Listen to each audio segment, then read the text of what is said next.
Welcome to Swolefam. Even though we love the skirmish gameplay of Warcry and Kill Team, there's something to be said about fielding a big army. Hence why I started New to Old World. The mission is simple. Make a fun and efficient 1,000-point list from a specific faction while making it as easy as possible to acquire and enjoy to hobby on. The criteria is as follows. We avoid making lists with repeat models unless unavoidable. The emphasis will be on plastic models, but there will be a lot of resin and metal ones as well. It's the nature of the game.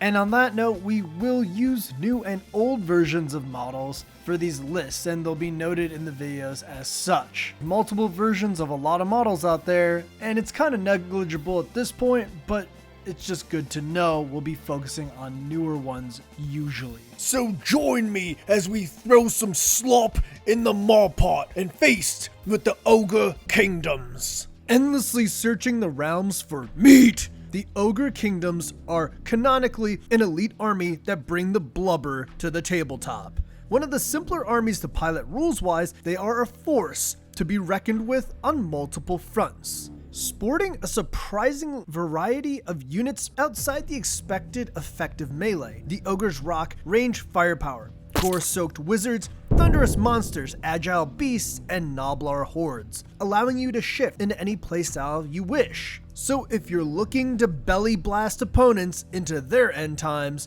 then the Ogre Kingdoms are for you.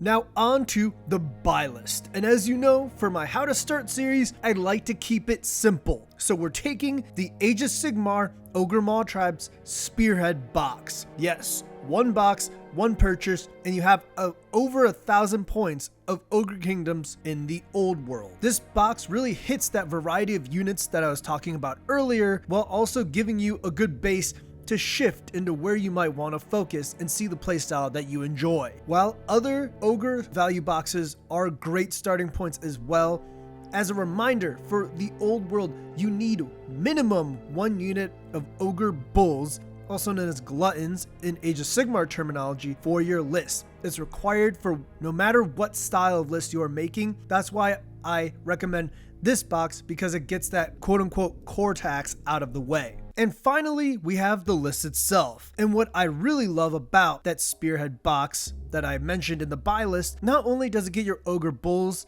out of the way, but it gives you so much variety. And one of my favorite things is when I was making this list, as you see on screen, I realized there's so many different ways to tweak this list. So if anything, this is a rubric. However, a few things I like to highlight: the Tyrant. The Tyrant can have a better melee weapon, but I gave him the big name, Mountain Eater, which makes it so he can't be wounded on a roll of a 2 no matter what. Making him super survivable is awesome and kind of negates the downside of the Strikes Last on his great weapon. The Ogre Bulls are just frontline beaters.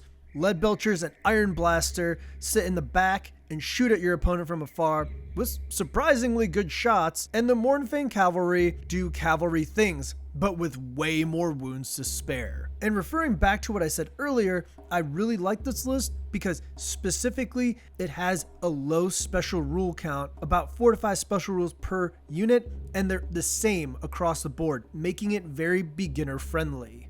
So that's it. If you're liking the new to old world content, leave a like, leave a comment, subscribe, and check out our links. All the little things help your content creator, and if you like them, support them. As always, this is Rafiq from Swolefam. Stay swole.